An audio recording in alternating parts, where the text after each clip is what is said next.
എല്ലാ കൂട്ടുകാർക്കും ദാസേട്ടൻ കിച്ചണിലേക്ക് ഒരിക്കൽ കൂടി സ്വാഗതം. എല്ലാവർക്കും സുഖമാണല്ലോ അല്ലേ? ഇന്ന് ഞാൻ ഉണ്ടാക്കാൻ പോകുന്നത് ഒരു പപ്പായ തോരനാണേ. വീഡിയോ ഇഷ്ടപ്പെട്ട് കഴിഞ്ഞാൽ ഒന്ന് ലൈക്ക് ചെയ്യുക. പിന്നെ ആദ്യമായിട്ട് കാണുന്ന കൂട്ടുകാരുണ്ടെങ്കിൽ ഒന്ന് സബ്സ്ക്രൈബ് ചെയ്ത് ആ ബെല്ലൈക്കൺ അമർത്തി ഓൾ എന്ന ഓപ്ഷൻ കൂടി ഒന്ന് കൊടുക്കണേ. അതിനായിട്ട് ഞാനിവിടെ ഒരു 2 പപ്പായയാണ് എടുത്തിട്ടുള്ളത്. അതിൽ ഞാൻ ഒരെണ്ണമാണ് ഇപ്പോൾ എടുക്കുന്നുള്ളൂ. വലിയ 2 എണ്ണം ഇതല്ലേ. ഇതുപോലെ പൊടിയായി ഞാൻ അരിഞ്ഞ് എടുത്തിട്ടുണ്ട്. പപ്പായ തോരൻ ഇതുപോലെ തന്നെ എടുക്കുക. ഇനി അതിലേക്ക് വേണ്ടത് 1 മുറി നാളികേരമാണ് എടുത്തിരിക്കുന്നത്. അതിൽ അല്പം മഞ്ഞൾപ്പൊടി ഇട്ടിട്ട് ഞാനതൊന്ന് തിരുമ്മി വയ്ക്കുന്നുണ്ട്. അപ്പോൾ നല്ല മൂത്ത പപ്പായ തന്നെ എടുക്കാൻ നോക്കണേ, അപ്പോഴായിരിക്കും നല്ല ടേസ്റ്റ് ഉണ്ടാവുക. ഇനി അതിലേക്ക് ഒരു 10 ചുവന്നുള്ളിയാണ് എടുത്തിരിക്കുന്നത്. ഇത് ചതച്ചിടാൻ വേണ്ടിയിട്ടുള്ളതാണ്. അപ്പോൾ ഒരു ചീനച്ചട്ടി അടുപ്പത്ത് വെച്ചിട്ട് ഒരു 3 സ്പൂൺ വെളിച്ചെണ്ണ ഒഴിച്ചു കൊടുത്തിട്ടുണ്ട്. എണ്ണ ചൂടായി വരുന്ന സമയത്ത് അതിലേക്ക് ഒരു 8 ചുവന്ന മുളക് ഞാൻ ഇട്ട് കൊടുക്കുന്നുണ്ട്. അപ്പോൾ അത് ലോ ഫ്ലെയിമിൽ വെച്ചിട്ട് ഒന്ന് ചുവക്കെ നമ്മൾ ആ മുളക് അതൊന്ന് വറുത്തെടുക്കുക.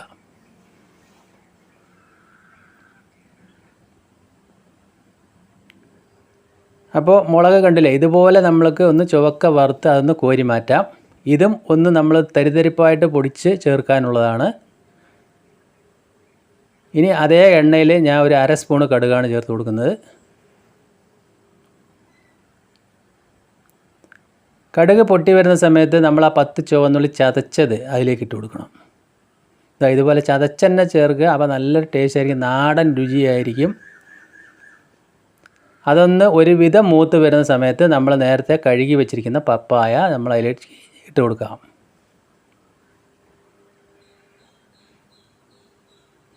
അപ്പോൾ നമ്മൾ കഷ്ണം ഇതേ വലിപ്പത്തിൽ തന്നെ ചെയ്യുക, അപ്പോഴാണ് അതൊന്ന് പെട്ടെന്ന് വെന്ത് കിട്ടുള്ളൂ. എല്ലാവർക്കും അറിയാം പപ്പായ തോരൻ ഉണ്ടാക്കാം. പിന്നെ അതിലേക്ക് ഒരു 6 പച്ചമുളക് പൊടിയായി അരിഞ്ഞും കൂടി ചേർത്ത് കൊടുക്കുന്നുണ്ട്. എന്നിട്ട് നല്ലതുപോലെ മിക്സ് ചെയ്യുക. ഇനി അതിലേക്ക് ആവശ്യത്തിനുള്ള ഉപ്പ് ഞാൻ ഇപ്പോൾ തന്നെ ചേർത്ത് കൊടുക്കുന്നുണ്ട്.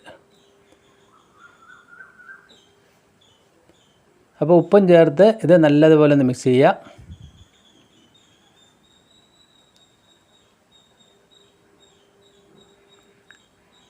ഇനി അതിലേക്ക് ഒരു 3/4 ഗ്ലാസ് വെള്ളമാണ് ഞാൻ ഒഴിച്ചു കൊടുക്കുന്നത്.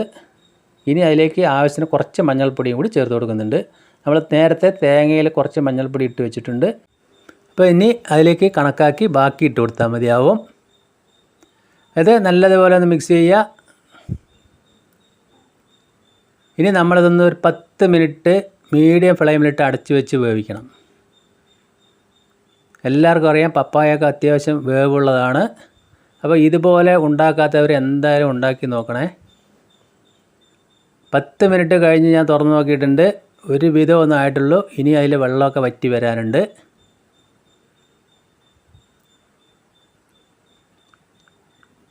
അപ്പോൾ ഇതൊന്ന് ഒരു 5 മിനിറ്റും കൂടി ഞാൻ മീഡിയം ഫ്ലെയിമിൽ തന്നെ ഇട്ട് മൂടി വയ്ക്കുന്നുണ്ട്. അപ്പോൾ കഞ്ഞിയുടെ കൂടെയൊക്കെ കഴിക്കാൻ നല്ലൊരു ടേസ്റ്റ് ആയിരിക്കും പപ്പായ തോരൻ, എല്ലാവർക്കും അറിയാവുന്നതാണല്ലോ. 5 മിനിറ്റ് കൂടി കഴിഞ്ഞിട്ടുണ്ട്. അതിൽ വെള്ളം അത്യാവശ്യമൊക്കെ ഒന്ന് വറ്റി വന്നിട്ടുണ്ട്. ഇനി അല്പം കൂടിയേ വെള്ളം ബാക്കിയുള്ളൂ. ഇതേ പരുവത്തിലാവുന്ന സമയത്ത് നമ്മൾ നേരത്തെ ആക്കി വെച്ച തേങ്ങ അതിലേക്ക് ചേർത്ത് കൊടുക്കുക. തേങ്ങ ചേർത്ത് നല്ലതുപോലെ ഒന്ന് മിക്സ് ചെയ്ത് കൊടുക്കുക.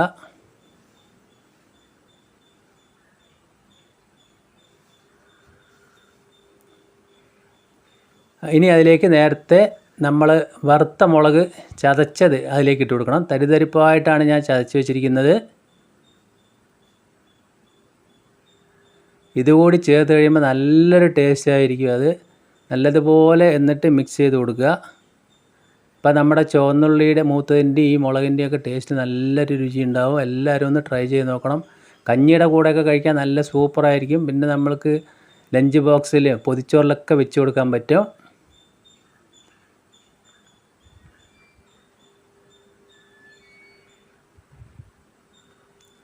ഇനി അതിലേക്ക് നമ്മൾ കുറച്ച് കരിവേപ്പില കൂടി ചേർത്ത് കൊടുക്കുന്നുണ്ട്. ഒരു 2 കരിവേപ്പില ചേർത്ത് കൊടുത്തിട്ടുണ്ട്. ഇനി ഞാൻ അതിലേക്ക് ഒരു അല്പം വെളിച്ചെണ്ണ മേലെ ഒഴിച്ചു കൊടുക്കുന്നുണ്ട്.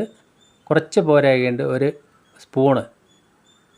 എന്നിട്ട് അത് ഒന്നുകൂടി നല്ലതുപോലെ മിക്സ് ചെയ്യുക. ഇനി അത് ലോ ഫ്ലെയിമിലിട്ടിട്ട് നമ്മളൊന്ന് ഒരു 3-4 മിനിറ്റ് വയ്ക്കുക. അപ്പോൾ ഏകദേശം ഇതെല്ലാം നന്നായി വെന്ത് വന്നിട്ടുണ്ട്. വെള്ളമെല്ലാം വറ്റി കറക്റ്റായിട്ട് വന്നിട്ടുണ്ട്. നമ്മൾക്ക് വീഡിയോയിൽ കണ്ടാൽ തന്നെ അറിയാം.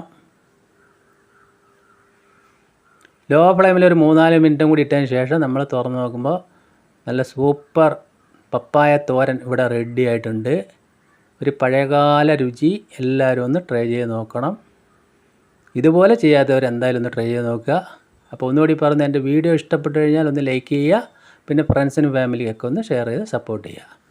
അപ്പോൾ കണ്ടാലോ നല്ല അടിപൊളിയായിട്ടില്ലേ? ഇനി ഞാനത് വേറെ പാത്രത്തിലേക്കൊന്ന് പകർത്തി കൊടുക്കാം. ഫ്ലെയിം ഓഫ് ആക്കിയിട്ടുണ്ട്.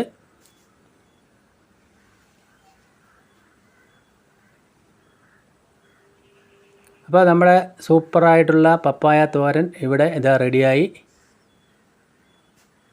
ഞാനത് ചോറിൻ്റെ കൂടെയാണ് കഴിക്കുന്നത്. അപ്പോൾ എൻ്റെ ഈ വീഡിയോ എല്ലാവർക്കും ഇഷ്ടപ്പെട്ടെന്ന് കരുതുന്നു. അപ്പോൾ ആദ്യമായിട്ട് കാണുന്നവരുണ്ടെങ്കിൽ ഒന്ന് സപ്പോർട്ട് ചെയ്യണേ, സബ്സ്ക്രൈബ് ചെയ്ത്. വീണ്ടും നല്ല വീഡിയോ ആയിട്ട് കാണാം. Thank you.